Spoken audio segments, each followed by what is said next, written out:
When I found out I was going to be a parent, I immediately felt a lot of anxiety and worry. So I went on to BetterHelp to try to look for a therapist to help me with that. My relationship with my family and with my boyfriend and with myself were suffering. I really needed help. I was ruminating a lot. Really getting those thoughts out to a therapist and getting feedback was just life-changing. Discover what BetterHelp Online Therapy can do for you. Visit BetterHelp.com today.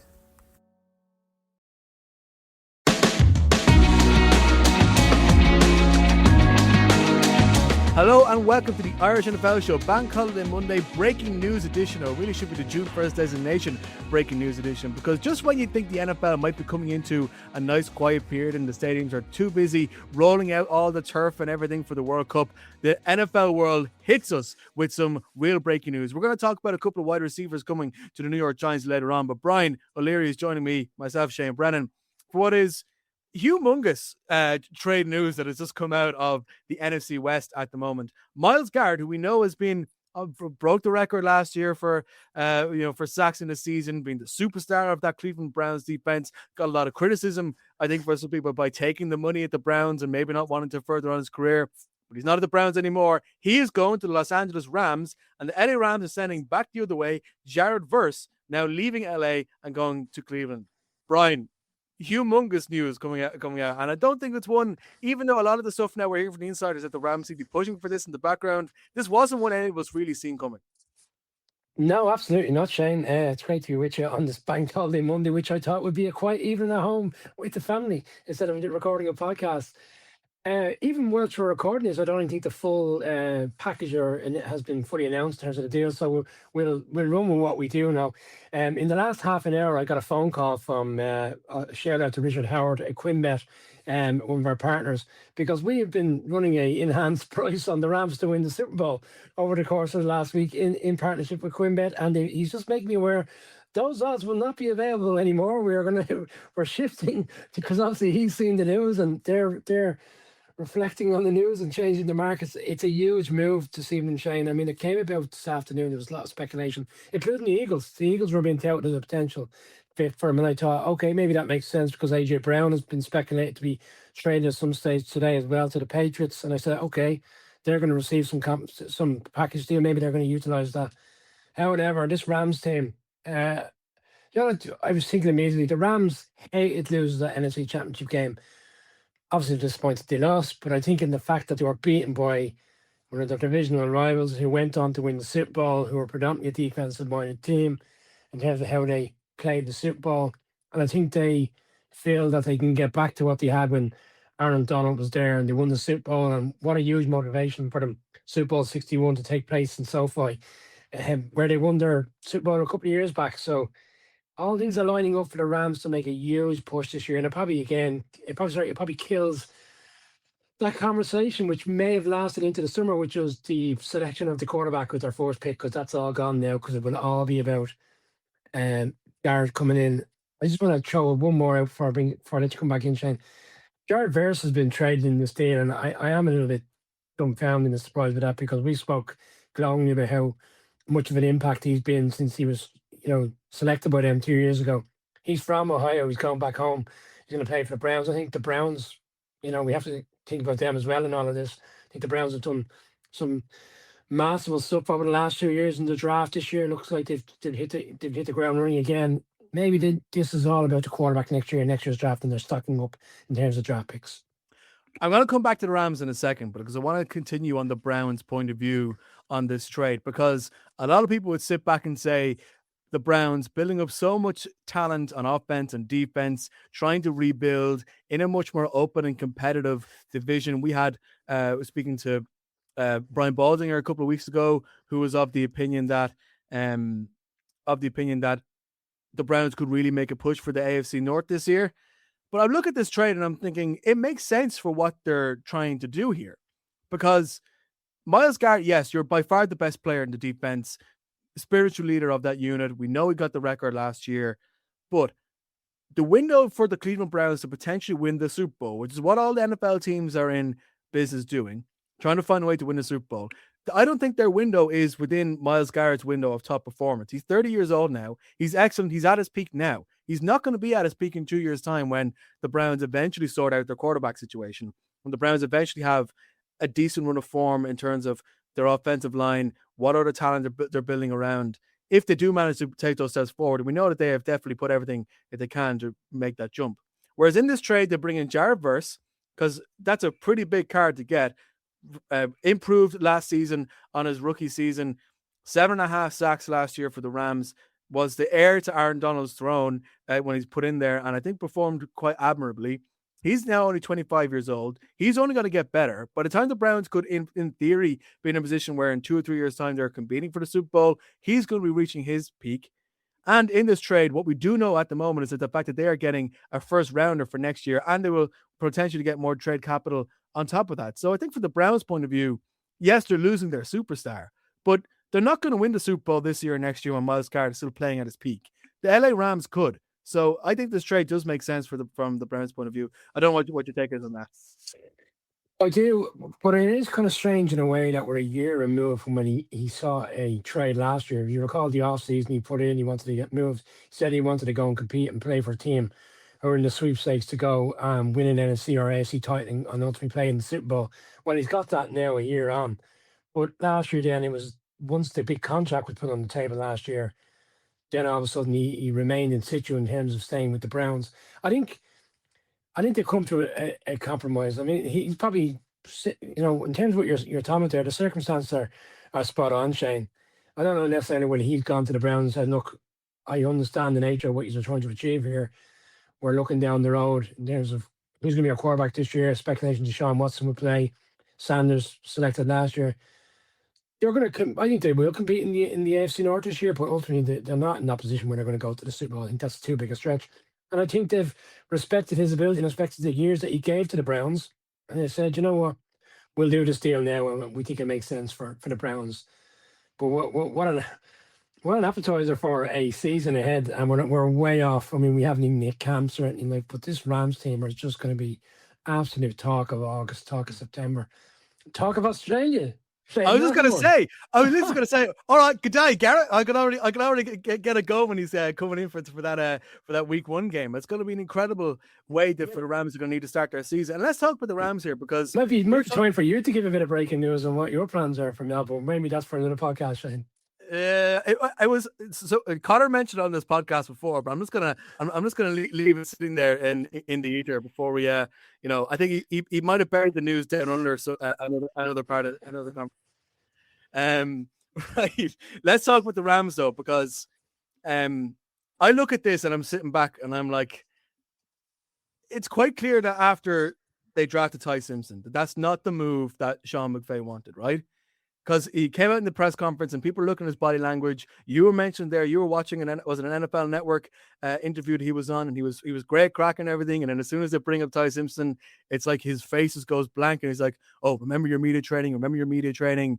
And goes back in, and it's just trying to cover up for the fact that he's clearly not happy. They make the deal last week. Was it last week? 2 weeks ago? They signed the contract to keep Matt Stafford in the building. Last time they won the Super Bowl, as you mentioned already, it was in their home building. It's coming again. I think Sean McVay is looking at this and thinking, Jesus, I did this quarterback, Ty Simpson. I don't believe that we can win with him even in a couple of years' time. Or at least he's not happy with that situation now. We don't know how it might look in a couple of years' time. But I think something has come into his mind over the course of the last 4 or 5 weeks, however long it is since the draft. And he's like, Jesus, I need to win now. I need to win now. I have to push forward.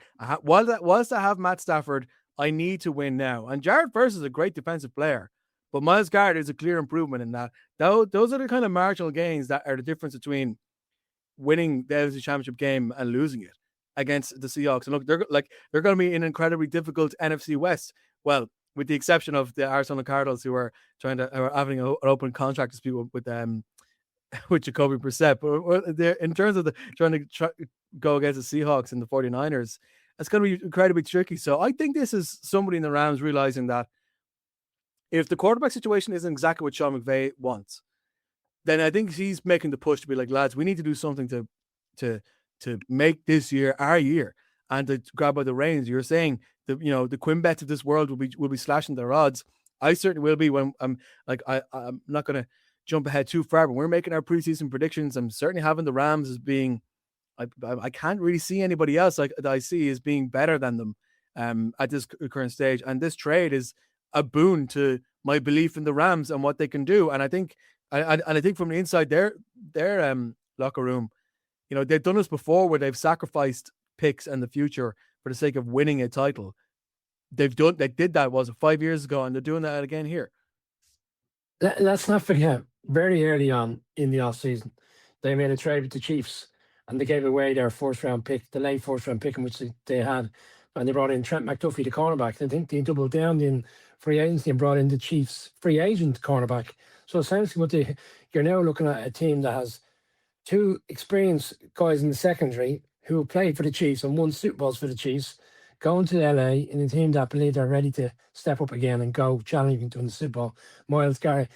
Do you know there's something with Sean McVay that I'll just throw this in there as a random piece, Shane. Look, he put a piece out there recently that a couple of years ago, I think it was the disappointment of losing the Super Bowl to the Patriots that he even considered walking away from head coaching. This strikes me when you saw the Matthew Stafford news there recently that he restructured his contract again, having only restructured his contract last year when they gave him the 2-year deal. Is he going to walk away with Matthew Stafford? Is this like an Arnold Donald if they win the Super Bowl this year? McVay will say, do you know what? I'm going to go to Mike Tomlin route. I know it's a very different dynamic. Mike Tomlin was in the league for a long time, but it strikes me as this kind of he's gone to the owners and said, I ain't in this for the long term. I want another ring before I walk away from this. Maybe that involves him taking a couple of years out when he comes back, causing elsewhere. But it just strikes me as they're doing everything in their power to make sure they have a team that he can be proud of and he ultimately believes will go all the way next year and win the Lombardi and so forth. Yeah, it's incredible dynamic. I'd love to see more of what's happening inside the LA Rams. I think they've already become the most interesting team, certainly in the NFC side of things anyway, to watch out for, because the expectations are going to be sky high in SoFi. And maybe the owners in the Rams were like, Arsenal couldn't get over, because they also own Arsenal, the Kroenke family. Arsenal couldn't get over the Champions League line. Maybe if Myles Garrett was there, they wouldn't have given away that penalty and PSG wouldn't have won. So maybe there's some kind of emotional thing in there. But well, they could get over the bar, couldn't they? I mean, they did no problem putting the ball over the bar or putting it wide. Right, that gives me an Eze segue to talk about the New York Giants as we move on to some other news that's happening over the course of or in the NFL at the moment. And I want to focus on the Giants because they seem to have decided to. It's almost like they're looking to see who they're going to add into the wide receiver room, and they said, will we have Odell Beckham, Braxton Berrios, or Juju Smith-Schuster? And they said, yes, we'll have all three, thank you. OBJ is back in New York City. Juju Smith-Schuster, who, as you were mentioning before, when we were talking off air, Brian, has been a bit of a nomad, obviously having a lot of seasons at the Steelers before playing, was it a year in Kansas City, a year in New England, and now finding himself in New York. So let's start in the OBJ news, first of all. I mean, whatever about how good he necessarily is, it's certainly just a great and emotional thing to see him in New York again, won't it? That's just going to be a cool thing. Spice up your life, Shane. The hype train is in full effect for all Giants fans this evening, and I'm on it. I'm really pleased with the news. He's done a number of different tryouts at this stage. They're convinced he has a relationship with Harbaugh from his time in Baltimore, where they nearly went to the Super Bowl. They lost that AFC title again. This is Odell Beckham that was with the Giants that got traded to the Browns back in the day. And the Browns are in the news today, and it seems to be, tied to whatever the Browns are doing. But the Browns traded for Odell Beckham. Dynamic. Odell Beckham scores a touchdown in the Super Bowl for the Rams. The Rams, the Browns, and the Giants are all in the news today, and Odell Beckham was playing for all three of those teams. Look, he's come back. I imagine the Giants are slightly nervous about this continued talk that Malik Neighbor won't be ready for the start of the season, and they're trying to stockpile wide receivers. They're getting players in on reasonable contracts. And Juju Schuster, in his own way, is no mug either, Shane. I mean, he scored a touchdown in Super Bowl against the Eagles in Arizona a couple of years back. I mean, we're not talking about a wide receiver that doesn't have the experience to go and play at the top level. He's won Super Bowls, so was slightly surprised they brought both in, but it felt inevitable for weeks on end that the Giants were just sweetened with Odell Beckham. And this date in particular, June the 4th, is obviously one of those catch-all dates in the NFL season when teams can start to make moves because there's a certain aspect of financials that flip from one extreme to the next. It'd be interesting to see what the hype train's going to be like because Odell Beckham brings hype no matter where he goes, and John Harbaugh will have to be comfortable in an environment which you've seen over the course of the last week with Jackson Dart and the president piece, and obviously the shots fired by Abdul Kark, and how John Howard was able to deal quite well with that last week at the press conference. I'm sure he'll be answering questions about Odell Beckham at the mandatory camp, which takes place next week. But look, it's exciting news because I think the Giants are going to be a story next season, good or bad, and it just probably entices it a little bit more. Yeah, let's replay this podcast when it's going to be Giants at Rams in the NFC Championship game. Well, I'm not quite putting that up there yet, but it will be quite funny. I'd say Odell Beckham Jr., right? Top guy. Give me a high five in Stansted Airport a couple of years ago when he was playing for the Ravens. He went up in my estimation that day. You didn't wash your hand for a week after that, didn't you? I know it was a right hand. So it was the left hand that he made that super catch, wasn't it? So no, it was the right. Oh no, it was on the right hand sideline. I'm trying to remember. No, it was the right hand. It was the right hand. Yeah, you should have framed your hand. You should have put your hand in a frame, Shane. Odell Brennan Jr. But it is an interesting one that on a Juju Smith-Schuster point. I mean, I don't want to judge him too harshly for like the season he had in New England. I think injury kind of played in there. He didn't start all the games. He spent the last 2 years in Kansas City and has been a bit more of a bit part player than he was in his first season in KC. When like you said, he was part of this. He was the Super Bowl winning team. But it's important as well. Like if you have your WR1, who Neighbors is going to be when he's fit, and hopefully he is, you need quality. You need bit part players. But as well as that, it's probably helpful for the likes of Harbaugh to have experience in there. There's a lot of young players in the Giants at the moment. But not only experience in winning organization, like Kansas City. And I feel like a lot of teams try that. They try to take players off winning organizations, and it doesn't always translate. But I can understand the rationale, and it doesn't seem like it's a particularly expensive way to do it either, by bringing in a player who does have talent, if not necessarily consistent talent. Yeah, look, he's just in a different space of his career. I think you touched on it there. Harbaugh would expect him to come in and nurture some of the wide receivers of the younger generation. Like, bear in mind, the Giants moved up quite extensively in the third round to select Malachi Fields out of Notre Dame. So like that's a young wide receiver which will have lofty expectations going into his first season with the Giants. Malik Neighbors will come back. They've brought in Darnell Mooney from the Falcons. Have you got some breaking news for me, Shane? Well, we have the final comp for the Myles Garrett trade. So let's say the final comp. The Browns are trading Myles Garrett to the Rams for Jared Verse, a 2027 first, a 2028 second round pick, and a 2029 third round pick, which is some haul. Because like Jared Verse isn't like you're not exactly trading away some second stringer there either. A first, a second, and a third over 3 years. That's remarkable. That's a remarkable haul. Fair play for the Browns. Like they have a commodity and they got what they wanted. And as well as that, I was reading earlier, they managed to shift like $62 million off their cap hit as well in that trade. And they probably had to end up giving a decent chunk of that to Jared Verse when his contract is up in a couple of years. But that's still, if you're thinking long term, would you kind of have to for the Browns? Yeah, Verse plays at the level in which he's been playing for the Rams over the course of the last 2 years. You would expect him to be the next big star in Cleveland, and then he gets the contract.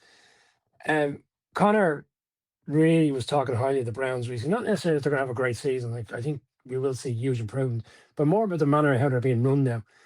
For years we talked about the Deshaun Watson trade and the fully guaranteed contract, and are the decisions being made which upset owners and GMs around the league. But I think we touched on this team seem to know what they're doing these days. They just get the quarterback situation right. And who's to say like Deshaun Watson won't come back from his injury and play like the Deshaun Watson of all? We haven't seen that. We never seen that when he went into Cleveland. We only saw parts of it, and then obviously took the year out where he was essentially protesting in Houston. So it just feels like the forgotten man, and probably rightly so, because obviously all the off the field stuff that people don't really want to get into anymore. But if he comes back and can play at a reasonably good level, this Browns team could be a dangerous outfit next year. It's a huge coup for the deal. It absolutely makes sense for the Browns to do this deal. You touched on it earlier. They're not in the window now to go win the Super Bowl. But by golly, it could be if things work out the way where they're going with all these picks. Yeah, I know, and they're spending a lot of stuff now to try and get a new stadium over the line. So it's a different vibe around Cleveland at the moment. Although that said, Andrew Berry is a general manager who did make that Deshaun Watson trade. He's still in charge, but I think he's changed. Sometimes it's rare, but sometimes you can get different strategies by not changing the personnel. And I think we're seeing that now in learn from the mistakes, Sean. Yep, that's it. And that's a lot of people don't learn from their mistakes.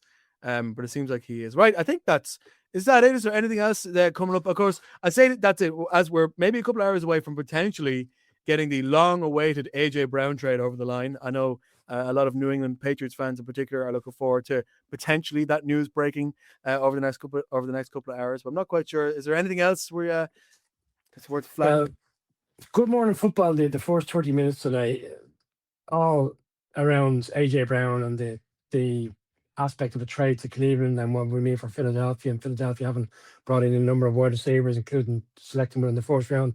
It was like as if the deal had already been announced and they were already discussing it. I think it can't take place until after 9 o'clock Irish time this evening. So we're an hour and a half away from that. So we may have missed our opportunity to discuss that, but maybe we'll get back around the table with all the guys this week and do a more inclusive podcast if everything goes down, because I have a funny feeling there's going to be much more to talk about by the middle of the week. But that's enough for now, Shane. We've had enough today. It's a major deal. Didn't see that one coming. Just another manic bank holiday Monday. Well, that's it from us at the Irish NFL Show. Thank you very much for tuning in. Make sure you follow us at Irish NFL Show on our social media. You can keep track of all the other good stuff. We don't stop during the off season. We have plenty of stuff to keep us going until a ball is actually kicked again once we come into September, because there's still so much that can sink our teeth into. But for now, thank you very much for listening to the program.